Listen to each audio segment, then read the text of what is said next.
Ya, Shalom. Pada kesempatan kali ini saya akan membawa renungan firman Tuhan yang terambil dalam Zefanya pasal 2 ayat 1 hingga ketiga dengan judul renungan Carilah Tuhan sebelum terlambat. Ya, pada kehidupan kita saat ini tentu kita sudah melewati banyak-banyak hari, banyak minggu, dan banyak bulan di mana kita telah melakukan banyak hal, dan tidak hanya hal baik saja yang kita hadapi tetapi juga hal buruk dalam kehidupan kita. Nah, tentu dalam kehidupan kita juga telah banyak melakukan hal baik, dan tentunya kita juga pernah melakukan hal yang buruk. Nah, oleh karena itu, ketika kita melakukan misalnya hal yang buruk, tentu kita akan merasakan gelisah, kita merasakan tidak enak karena kita telah melakukan hal yang salah seperti itu. Nah, oleh karena itu, ketika kita melakukan hal yang salah, kita pasti juga akan berpikir untuk segera mencari solusi bagaimana cara menghilangkan rasa bersalah kita, yaitu biasanya dengan minta maaf. Nah, oleh karena itu, ketika kita salah kepada orang lain, tentu kita pasti akan segera berpikir untuk meminta maaf seperti itu. Nah, dan ketika kita meminta maaf, tentu rasanya kadang mungkin kita agak gengsi ya untuk minta maaf duluan.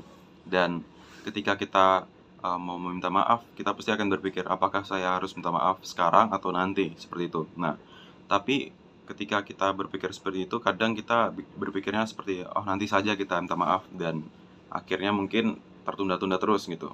Tapi di sini dalam Zefanya pasal 2 ayat yang pertama hingga yang ketiga, ya itu pesan dari Zefanya kepada umat pada saat itu, di mana dia menyampaikan pesan bahwa mereka harus mencari Tuhan dan segera bertobat, karena akan datang harinya Tuhan di mana mereka akan dihukum dan dihakimi. Oleh karena itu dia menyampaikan pesan di mana pesan tersebut menyuruh mereka untuk segera meminta ampun kepada Tuhan. Oleh karena itu, ketika saat ini kita masih memiliki banyak kesempatan untuk memohon ampun, meminta maaf pada Tuhan terutama, ya segeralah kita minta maaf, karena kita belum tentu memiliki waktu yang banyak untuk minta maaf, seperti itu. Jadi dalam ayat yang pertama kita disuruh bersemangat untuk berkumpul. Nah, bunyinya ayat pertama yaitu bersemangatlah dan berkumpullah hai bangsa yang acuh tak acuh. Itu ayat pertama. Jadi kita disuruh berkumpul, disuruh bersemangat dalam perkumpulan. Jadi berkumpul itu ketika ada perkumpulan di mana mungkin seperti contoh ada perkumpulan persekutuan seperti itu. Ketika kita disuruh bersekutu bersama, ya kita harus pergi dengan semangat, karena disitulah kita bisa bertemu Tuhan, bisa bertemu komunitas yang boleh membantu kita bertumbuh. Nah, itu yang pertama. Jadi kita disuruh untuk berkumpul supaya kita juga dapat merenungi apa yang kita buat, seperti itu. Nah, poin yang kedua yaitu kesempatan itu terbatas, tidak unlimited, seperti itu. Jadi di ayat yang kedua, sebelum kamu dihalau seperti sekam yang tertiup, sebelum datang ke atasmu murka Tuhan yang bernyalah itu, sebelum datang ke atasmu hari kemuliaan Tuhan. Nah, jadi dari ayat 2 ini diberitahukan bahwa kita ini seperti sekam. Jadi kita ini tidak ada apa-apanya nanti kalau misalnya hari Tuhan itu datang gitu. Jadi selagi kita masih memiliki kesempatan untuk minta ampun kepada Tuhan, ya segeralah kita bertobat, agar ketika waktu Tuhan datang kita ini sudah hidup sesuai dengan firman Tuhan. Jadi jangan sampai kita nanti menyesal karena kita sudah tidak punya kesempatan untuk memohon ampun kepada Tuhan, seperti itu. Kemudian yang ketiga yaitu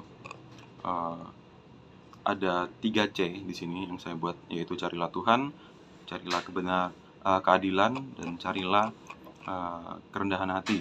Jadi di ayat 3 kan bunyinya, carilah Tuhan hai semua orang yang rendah hati di negeri, yang melakukan hukumnya, carilah keadilan, carilah kerendahan hati, mungkin kamu akan terlindung pada hari kemurkaan Tuhan. Nah, jadi di ayat 3 ini ya ada 3C, yaitu carilah Tuhan, carilah keadilan, dan carilah kerendahan hati. Nah, dalam 3 hal ini, yaitu cari Tuhan, tentu dalam kehidupan kita, kalau kita tahu kita salah, kita tidak mampu, tentu kita harus mencari Tuhan.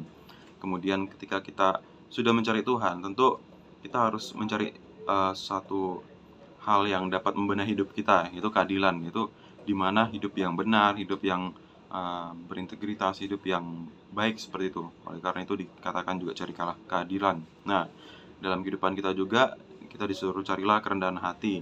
Nah, kerendahan hati itu ya kalau kita tahu kita salah, kita butuh Tuhan, ya kita harus mencari Tuhan dengan rendah hati, dengan ikhlas, dan dengan segala kerendahan hati kita lah, seperti itu. Karena meskipun Tuhan itu kasih, Tuhan itu, dibilang penyayang, tapi Tuhan itu ya Dia adil. Jadi kalau kita hidupnya tidak baik, ya tentu pasti kita juga akan mendapatkan hal yang tidak baik. Dan sebaliknya, kalau kita buat yang baik, Tuhan pasti akan memberkati dan memberikan yang terbaik bagi kita. Oleh karena itu, sebagai kesimpulan, carilah Tuhan sebelum terlambat, benarilah kehidupan yang masih tidak baik, dan ubahlah itu semua hari demi hari. Meskipun mungkin prosesnya lambat, eee, pembaikan diri kita mungkin tidak terang-terangan langsung baik, tapi paling tidak kita sudah berusaha dan memiliki tekad untuk menjadi lebih baik. Bersama Tuhan pasti kita akan menjadi lebih baik. Shalom, terima kasih.